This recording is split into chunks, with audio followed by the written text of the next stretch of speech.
Então o Eterno disse a Caim: Onde está seu irmão Abel? Caim respondeu: Como posso saber? Por acaso sou o babá do meu irmão?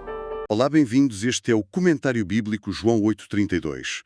Hoje vamos mergulhar numa das perguntas mais inquietantes de toda a Bíblia. Uma pergunta que ecoa literalmente desde o início da humanidade. Estamos em Gênesis, capítulo 4, versículo 9. Um momento terrível em que Deus confronta Caim sobre o seu irmão, Abel. Para esta análise, claro, temos o texto bíblico, mas vamos buscar também as reflexões de teólogos como Klaus Westermann, Gerhard von Rad e também de obras como Patriarcas e Profetas e Educação. O objetivo aqui é tentar perceber como este diálogo, tão curto, tão denso, revela tanto sobre responsabilidade, sobre indiferença e, no fundo, sobre a natureza do mal. O cenário é desolador. Caim e Abel fizeram as suas ofertas. A de Abel foi aceito, a de Caim não. E a inveja consome Caim. Ele atrai o irmão ao campo e mata-o. É nesse silêncio, depois do crime, que a história ganha outra profundidade. O texto diz, então o Eterno disse a Caim: Onde está seu irmão Abel? E a resposta de Caim é um clássico de desafio. Como posso saber? Por acaso sou babá do meu irmão? E essa primeira pergunta de Deus, onde está o teu irmão, é o ponto de partida de tudo. É fascinante porque, se pensarmos bem, esta é a segunda grande pergunta de Deus à humanidade. A primeira foi lá atrás, em Gênesis 3, a Adão. Onde você está? Certo. E agora a pergunta muda. Já não é sobre o eu, é onde está o teu irmão? Essa mudança é subtil, mas o peso parece completamente diferente. O que é que essa passagem do tu para o teu irmão nos diz? Diz-nos que o pecado evoluiu. E de uma forma trágica. Com Adão e Eva, a ruptura foi, digamos, vertical. Uma quebra na relação entre o ser humano e Deus. Desobediência direta. Exato. Aqui, com Caim, o que vemos é a primeira ruptura horizontal. A primeira quebra na relação entre seres humanos. O pecado saiu do jardim da relação com o Criador e entrou no campo, nas relações entre irmãos. A responsabilidade alarga-se, percebes? Percebo, mas sempre achei a pergunta de Deus um pouco estranha. Ele é omnisciente, ele sabe perfeitamente o que aconteceu com Abel. Então, por que é que pergunta? Parece quase uma formalidade antes de dar a sentença. Lá está. Essa é a questão central. Não é uma pergunta forense. É uma pergunta ética, pastoral até. Deus não está a recolher factos. Ele está a oferecer uma oportunidade. A obra Patriarcas e Profetas sublinha isso mesmo. Diz que Deus deu a Caim a oportunidade de confessar seu pecado. É um convite à confissão, então? É um convite à consciência. O teólogo Klaus Westermann diz que a pergunta não procura informação, confronta a responsabilidade. É como se Deus dissesse: Caim, para, pensa no que fizeste. Eu estou aqui a dar-te espaço para a verdade. Mas espera aí, antes mesmo da pergunta, Deus já o tinha avisado, não foi? Lembro-me de uma passagem pouco antes, em que Deus vê a raiva no rosto de Caim e lhe fala do pecado que está à espreita à porta. Essa imagem é muito forte. É uma das metáforas mais poderosas do Antigo Testamento, sem dúvida. Em Gênesis 4, versículo 7, Deus diz-lhe: Se fizeres o bem, não serás aceite, mas se não o fizeres, o pecado está à porta, à tua espera. E continua: Ele deseja dominar-te, mas tu deves dominá-lo. Tu deves dominá-lo. Exatamente. Deus não só faz o diagnóstico, a inveja, a raiva, como apela à agência moral de Caim. O pecado é uma fera, sim, mas ele tem a capacidade de a dominar. Portanto, Caim não foi uma vítima passiva da sua própria raiva. Ele foi avisado. Foi-lhe dada a consciência do perigo e a responsabilidade de o controlar. Precisamente, o livro Educação fala de como o pecado endurece o coração e obscurece o senso de responsabilidade. Este diálogo mostra isso a acontecer em tempo real. Caim teve um aviso prévio. A sua consciência foi ativada.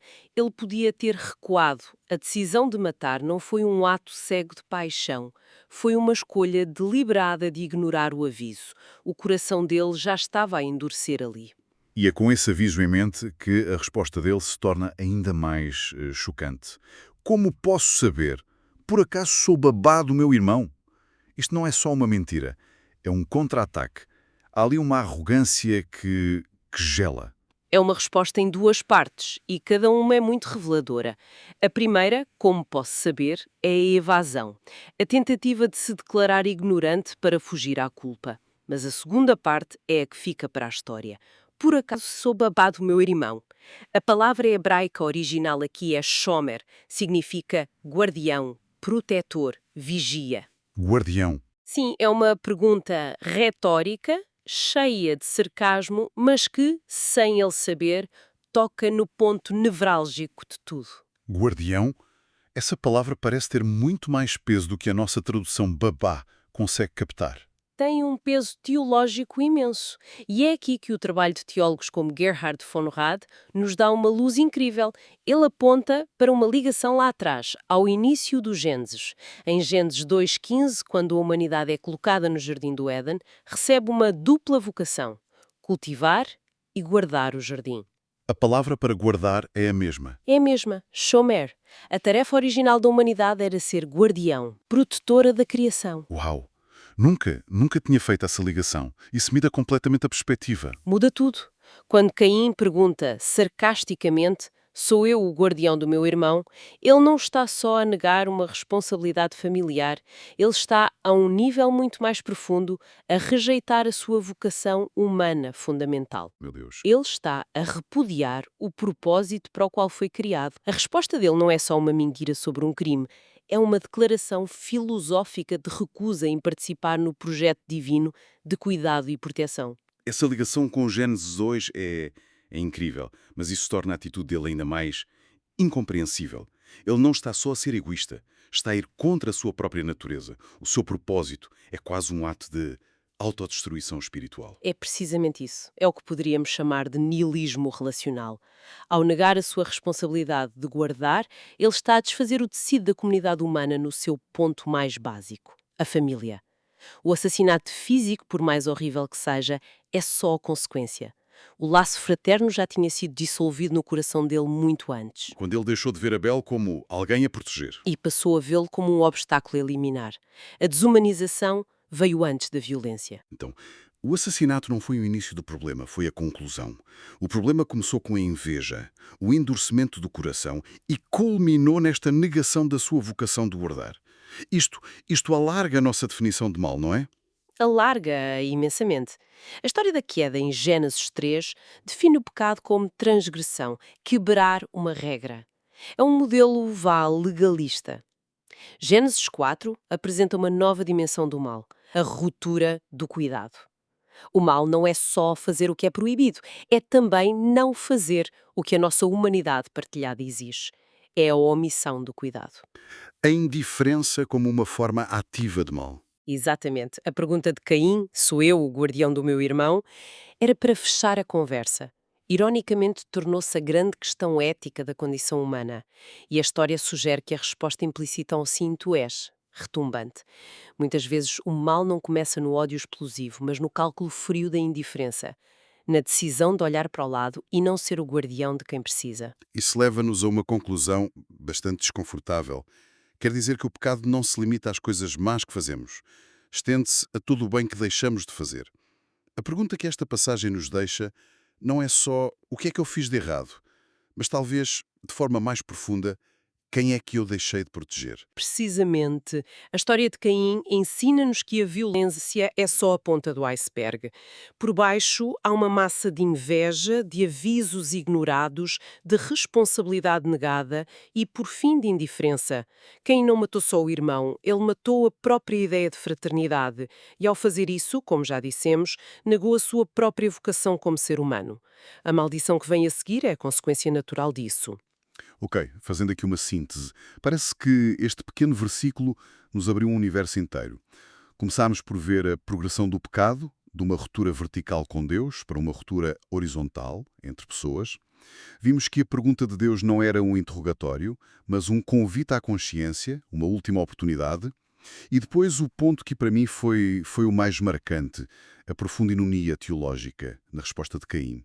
Ao rejeitar ser um guardião, ele estava, na verdade, a rejeitar o propósito central da sua própria existência. E tudo isto converge para essa ideia central.